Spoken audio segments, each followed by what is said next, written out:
Hi, I'm Vanessa Escamilla. I am a person in long-term recovery with co-occurring substance use disorder and mental health illness. I am a daughter. I'm a friend, best friend, and a peer recovery supporter. Thank you so much for coming out and joining us. If you could start off by sharing a bit about your childhood. Okay. So I think it starts right in the beginning of the belly. My mother was in prison when I was in her belly. After going to some trainings and things that I've been to, I think it's called interfamiliar child torture.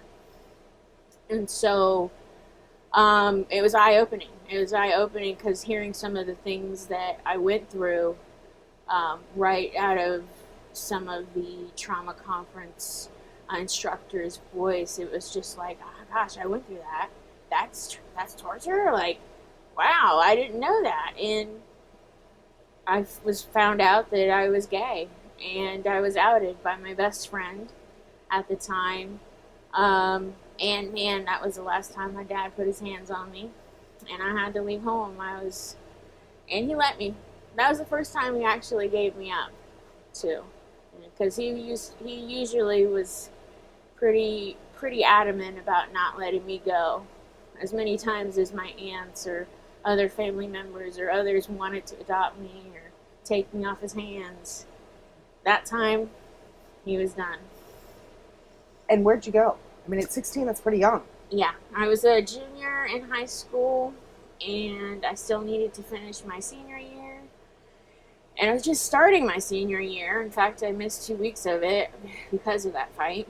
But I had another friend, in school, and her mom, saw me and saw the bruises, and she was like, get in there. And she was awesome. She let me stay there and let me finish school until I was 18. And, I started paying bills right away. I mean, I had to, it wasn't like, oh my gosh, are you gonna get your license? I had to get my license. I bought my first car at $400, some box car. And when I went to San Diego, which is where I found my mom, she was living in a nice house, 2-car garage, and another son. And his life, well, he had trophies and all these things that I never had. Yeah. And resentment grew. But I think it wasn't even that. I think it was the fact that, she's like, here, let me brush your hair. And I was like, whoa, just mess. It felt like it was a deep roots that got touched and messed with. And then I was on my way out, and I was dropped off at the airport. I was getting dropped off at the airport. And my mother said, you're a good kid. I should have kept you.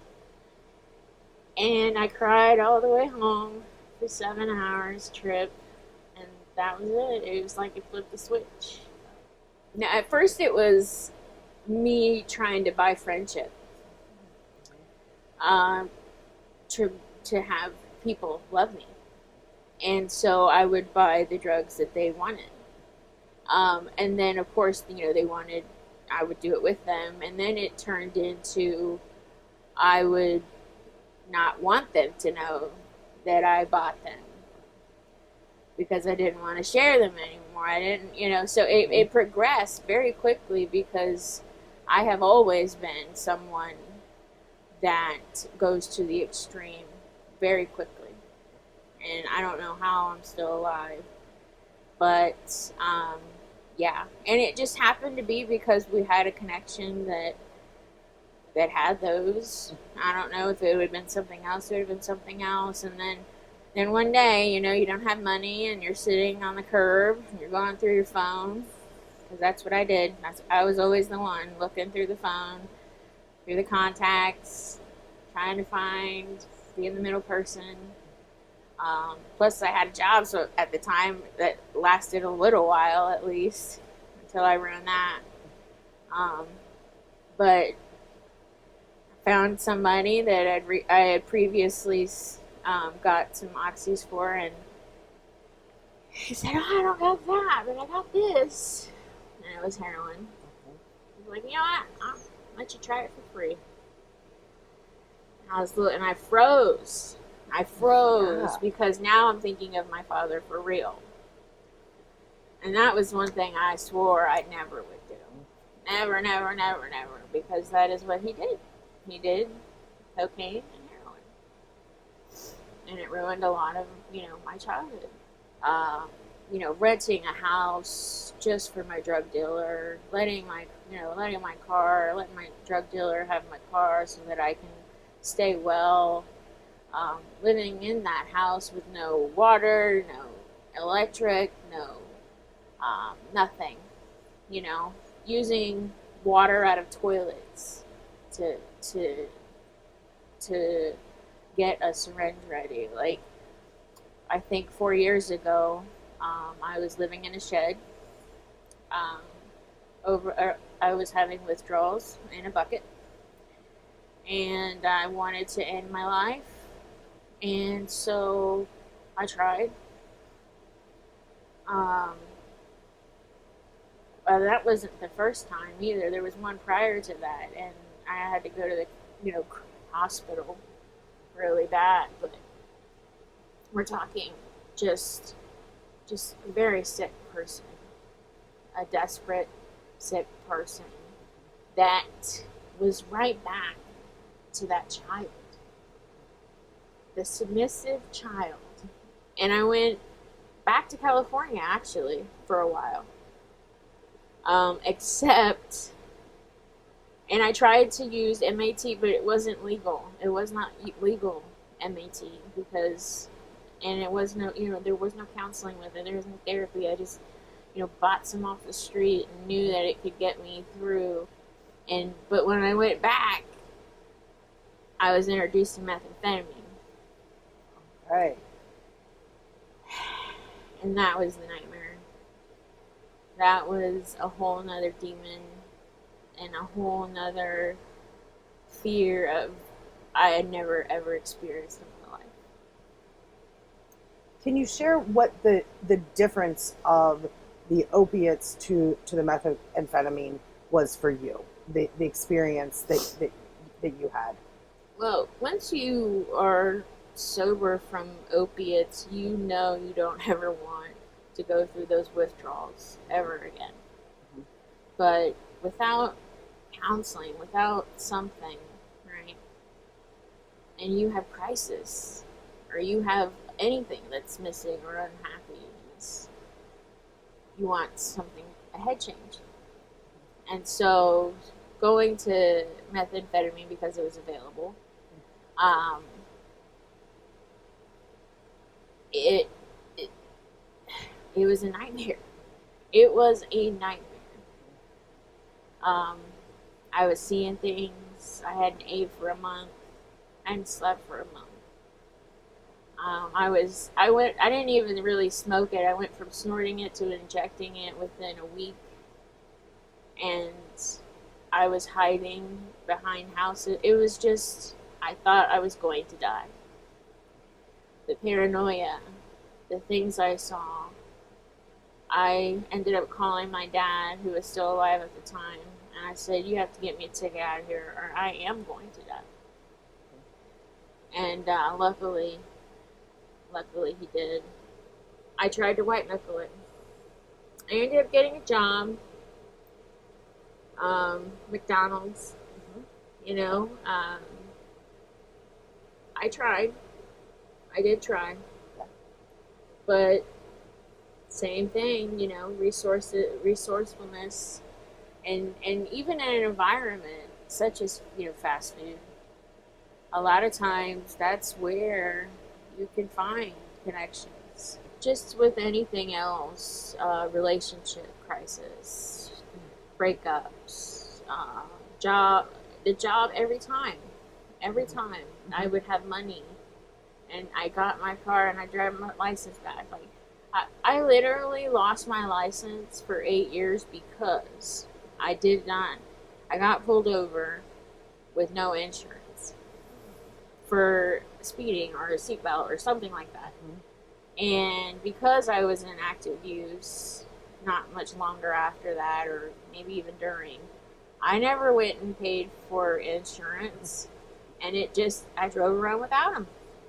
And over and over, I kept getting caught driving without a license, and all it did was make it worse, and worse, and worse. But how are you supposed to go to work without a license? How are you supposed to get better? I don't wanna miss the most important part, right? Before that decision, I had, gathered as much heroin as possible for days and carried letters in my pocket just in case, and was gonna end it. There was nothing left. There was no one. No hope. After I did that, I still woke up. I still woke up. And when I did, the needle was bent in my hand still. I fell forward, luckily. And I cried. I can't believe this. Right? But something in my head this time was there. And it said, Vanessa, you're meant to live. And you're not only meant to live, you're meant to do something. You're meant to do something great.